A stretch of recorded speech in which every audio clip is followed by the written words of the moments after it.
दोस्तों, आज हम आपको सुनाने जा रहे हैं बलिया जिले के डरमपुर गांव की एक ऐसी प्रेरणादायक कहानी जो आपके दिल को छू जाएगी। ये कहानी है आकाश नाम के एक लड़के की जो शून्य से उठकर सफलता की बुलंदियों तक पहुंच जाता है। लेकिन इस सफर में वो एक ऐसी गलती कर बैठता है जो उसकी जिंदगी की सबसे बड़ी सीख बन जाती है। उसने अपने परिवार को पीछे छोड़ दिया। क्या कहीं आप भी तो अपनी जिंदगी में वही गलती नहीं कर रहे हैं? इस कहानी के छिपे संदेश को समझने के लिए इसे अंत तक जरूर देखिए। तो चलिए शुरू करते हैं एक ऐसी प्रेरणादायक यात्रा जो आपके सोचने का नजरिया बदल देगी।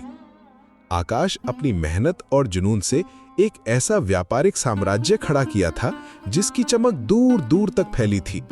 उसका ऑफिस शहर की सबसे ऊंची इमारत के आखिरी माले पर था, जहां से वो हर सुबह कॉफी पीते हुए नीचे दौड़ती भागती दुनिया को देखता और अपनी सफलता पर गर्व करता।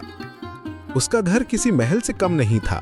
संगमरमर के फर्श, कीमती सजावट और हर कोने में आधुनिक तकनीक। इस महल में रहती थी उसकी दुनिया, उसकी पत्नी नंदिनी, एक कुशल चित्रकार जिसने अपने पति के सपनों के लिए अपने रंग और कूची को एक कोने में रख दिया था। उनका 14 वर्षीय बेटा आरव, जो टेक्नोलॉजी में तो माहिर था पर अपने पिता की आंखों में स्वीकृति के लिए तरसता था, और 9 वर्षीय बेटी मायरा, जिसकी हंसी कभी पूरे घर में गूंजती थी पर अब वो अपनी ही दुनिया में खोई रहती थी। और थे आकाश के पिता श्री दीनानाथ मेहरा, एक रिटायर्ड शिक्षक जिनकी आंखों में ज्ञान की गहराई थी और दिल में अपने बेटे के लिए एक खामोश इंतजार। बाहर से ये एक आदर्श तस्वीर थी, लेकिन इस तस्वीर में रंग नहीं थे, बस सुनहरी रेखाएं थीं। आकाश घर को एक होटल और परिवार को अपनी सफलता की ट्रॉफी समझता था। वो आरव के रिपोर्ट कार्ड पर 95% देखकर भी पूछता था, बाकी 5% कहाँ गए? वो मायरा के बनाए चित्र को एक नजर देखकर कहता, बहुत अच्छा है, और फिर अपने लैपटॉप में खो जाता। वो नंदिनी से पूछता, आज दिन कैसा रहा? लेकिन जवाब सुनने से पहले ही उसका फोन किसी बिजनेस डील के लिए बज उठता। वो उन्हें दुनिया की हर महंगी चीज लाकर देता, छुट्टियां, गैजेट्स, डिजाइनर कपड़े। उसे लगता था कि वो एक पिता और पति का हर फर्ज निभा रहा है।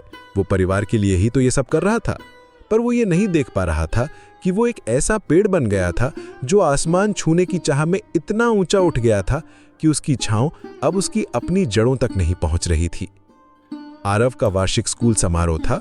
वो स्कूल के मुख्य नाटक में एक अहम किरदार निभा रहा था। उसने हफ्तों तक मेहनत की थी और अपने पिता से वादा लिया था कि वो उसे देखने जरूर आएंगे। पापा, बस 1 घंटे के लिए, उसने अनुमय किया था। आकाश ने वादा किया था।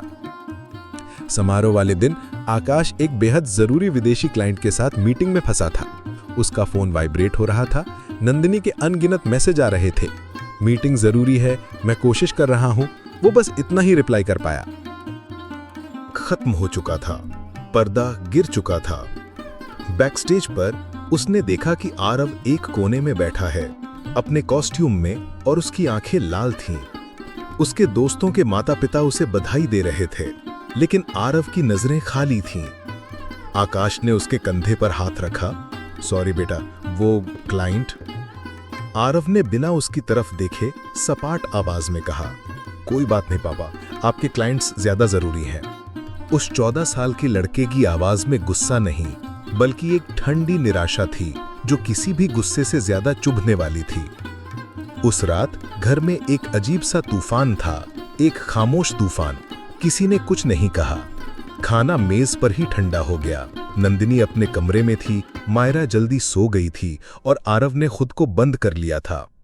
घर की हर कीमती चीज आकाश को मुंह चिढ़ा रही थी। उसे पहली बार अपने ही महल में घुटन महसूस हुई। वो अकेला था, अपने सफलता के शिखर पर बिल्कुल अकेला। देर रात जब उससे रहा नहीं गया तो वो अपने पिता के कमरे में गया। श्री दीनानाथ जी कुछ पढ़ रहे थे। उन्होंने अपने बेटे के चेहरे पर पसरी वीरानी को एक पल में पढ़ लिया। उन्होंने उसे पास बैठने का इशारा किया। मैं कहाँ गलत हूं बाबूजी? आकाश की आवाज भर्रा गई। मैंने इन्हें किस चीज की कमी दी है? मैं दिन रात एक करता हूं ताकि इनका भविष्य सुरक्षित हो। दीनानाथ जी ने एक गहरा सांस लिया। बेटा, तुमने कभी मंदिर में जलते दिए को ध्यान से देखा है? उसमें तेल भी होता है, बाती भी और घी भी, पर जब तक उसे जलाया न जाए वो प्रकाश नहीं दे सकता। तुमने अपने परिवार को हर सुविधा रूपी तेल और घी तो दिया, पर समय और स्नेह की लौ जलाना भूल गए। बिना लौ के दिया सिर्फ एक बर्तन है, घर सिर्फ एक मकान है। उन्होंने आगे समझाया, अध्यात्म कहीं बाहर खोजने की चीज नहीं है आकाश, ये भीतर जीने की कला है। तुम्हारी असली पूजा तुम्हारे कर्मक्षेत्र में नहीं, तुम्हारे घर में है। जब तुम अपनी पत्नी की अनकही उदासी को समझकर उसका हाथ थामते हो, वो सबसे बड़ा ध्यान है। जब तुम अपने बेटे की उपलब्धि पर सच में गर्व महसूस करते हो, न कि उसे और बेहतर करने का दबाव डालते हो, वो सबसे बड़ी प्रार्थना है। जब तुम अपनी बेटी की मासूम बातों में खो जाते हो, वो ईश्वर से सीधा संवाद है। परिवार की सेवा ही परमात्मा की सेवा है। पर मैं ये सब उन्हीं के लिए तो, आकाश ने सफाई देनी चाहिए। नहीं, दीनानाथ जी ने उसे बीच में ही टोका, तुम ये सब अपने लिए कर रहे हो, अपनी असुरक्षाओं को ढकने के लिए, दुनिया को अपनी काबिलियत को साबित करने के लिए। तुमने परिवार को अपनी सफलता का पैमाना बना लिया, जबकि उन्हें तुम्हारा प्रेम और तुम्हारी उपस्थिति चाहिए थी। धन एक अच्छा सेवक हो सकता है, पर बहुत बुरा मालिक होता है, और आज तुम उसके गुलाम बन चुके हो। उस रात पिता के शब्दों ने आकाश के अहंकार और भ्रम के शीशे को तोड़कर चिकनाचूर कर दिया। अगली सुबह एक अलग सुबह थी। आकाश ने पहली बार ऑफिस के लिए मना कर दिया। ये एक कठिन निर्णय था। उसके अंदर का व्यवसायी चीख रहा था, लेकिन उसके अंदर का पिता और पति अब जाग चुका था। उसने सुबह सुबह बड़े प्यार और अपनेपन से चाय तैयार की। चाय की खुशबू पूरे घर में फैल रही थी, जैसे आज का दिन कुछ खास होने वाला हो। वो कप उठाकर धीरे धीरे कदमों से अपनी पत्नी के पास पहुंचा। उसकी नजरें अपनी पत्नी के सोते हुए चेहरे पर पड़ी। मासूमियत, थकान और प्यार का एक खूबसूरत संगम। वो धीरे से पास बैठा, उसके बालों को सहलाया और बेहद नरमी से कहा, उठो, आज हम साथ में चाय पिएंगे। पत्नी ने धीरे धीरे अपनी आंखें खोली। उसकी आंखों में जैसे खुशी के मोती तैरने लगे। होठों पर अनकही मुस्कान थी, मानो उसके दिल की बरसों पुरानी ख्वाहिश आज पूरी हो गई हो। वो कप थाम कर उठी। दोनों ने एक दूसरे की आंखों में देखा। खामोशी थी, लेकिन उस खामोशी में अनगिनत बातें छुपी थीं, जैसे इस चाय की हर घूंट में प्यार, अपनापन और अधूरे सपनों की पूर्ति घुली हो। उस पल के लिए उनके लिए समय थम सा गया। न शब्दों की जरूरत थी, न किसी वादे की। सिर्फ दो दिल थे जो एक दूसरे के साथ होने का एहसास जी रहे थे। उसके बाद उसने आरव के कमरे का दरवाजा खटखटाया। अंदर से कोई जवाब नहीं आया, पर वो दरवाजे पर ही बैठा रहा।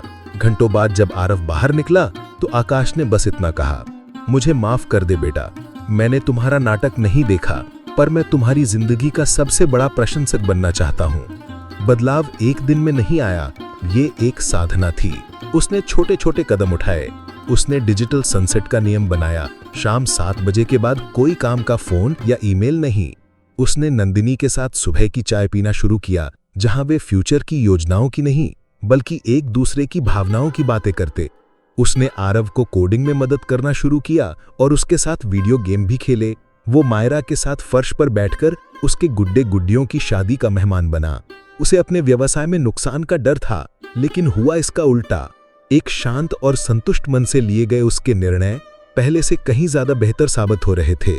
उसने सीखा कि काम की मात्रा नहीं, गुणवत्ता मायने रखती है। कुछ महीनों बाद दिवाली आई। घर रोशनी से नहाया हुआ था, पर इस बार ये सिर्फ बाहरी रोशनी नहीं, बल्कि अंदरूनी खुशी की चमक थी। आकाश ने खुद बच्चों के साथ मिलकर रंगोली बनाई। उसने नंदिनी की मदद रसोई में की। पूजा के समय जब वे सब आरती गा रहे थे, आकाश की नजरें अपने परिवार पर थीं। नंदिनी की आंखों में संतोष, आरव के चेहरे पर आत्मविश्वास, मायरा की खिलखिलाहट और अपने पिता के चेहरे पर एक शांत मुस्कान। उसने कोई महंगा तोहफा नहीं दिया था, पर उसने अपना समय दिया था, अपनी उपस्थिति दी थी, जो दुनिया के हर तोहफे से कीमती थी। आरती के बाद जब उसने अपने पिता के पैर छुए, तो दीनानाथ जी ने उसे उठाकर गले से लगा लिया और उसके कान में धीरे से कहा, अंबर को देखते देखते तुम अपनी जड़ों तक लौट आए बेटा। असली समृद्धि यही है। तुम्हारा घर अब एक मकान नहीं, एक मंदिर बन गया है। आकाश ने अपने परिवार को देखा और उसे एहसास हुआ कि सफलता की असली ऊंचाई किसी इमारत की आखिरी मंजिल पर नहीं, बल्कि अपने परिवार के दिलों में बसने में है।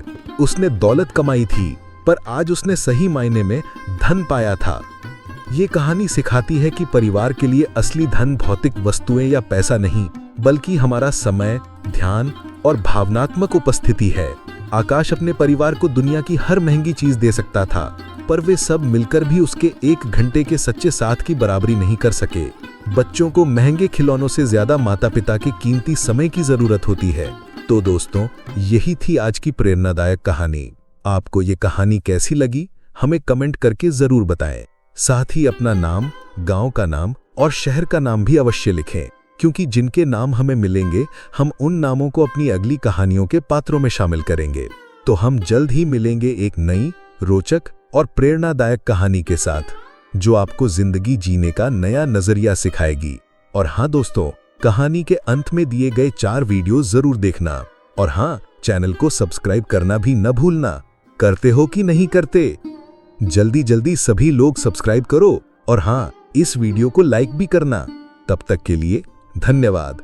नमस्कार।